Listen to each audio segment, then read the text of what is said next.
guys, nailagay na natin yung reinforcement, yung bakal natin.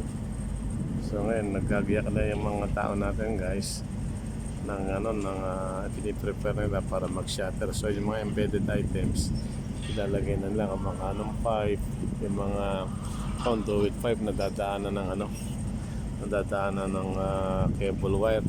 Yan.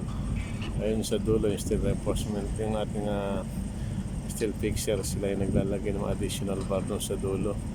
So yan guys, tapos na yung 1,000 meter thickness na na beam, tapos na lagyan ng reinforcement. So ang kasunod na niyan is shatter.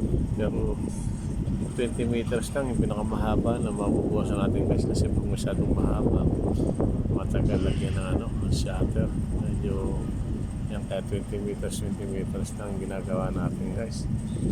Yan, tapos na lagyan ng reinforcement itong 1,000 yung sa dulo 600 na yun.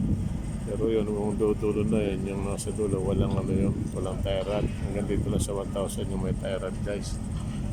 Ayan, so in progress guys itong preparasyon natin para sa paglalagay ng shutter. Nandito pa rin tayo sa reinforcement. Maraming mga embedded items na nilalagay pa. So pag natapos yan, mag-start na tayo maglagay ng shutter. Pero ito yung mga shutter support, itong mga pedestal na ito, yung mga concrete pedestal na ito, ito yung ginagamit nating stopper para sa shutter. Kaya nakaprepare na rin, nakahanda na. Ayan guys, dire-diretso lang ang paghahanda natin para sa paglalagay ng shutter. So mga embedded items sinalagay natin sa reinforcement.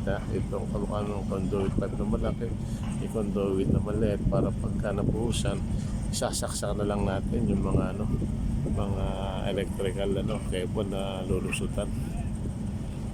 Yan guys, in progress ang preparasyon para sa paglalagay ng shutter.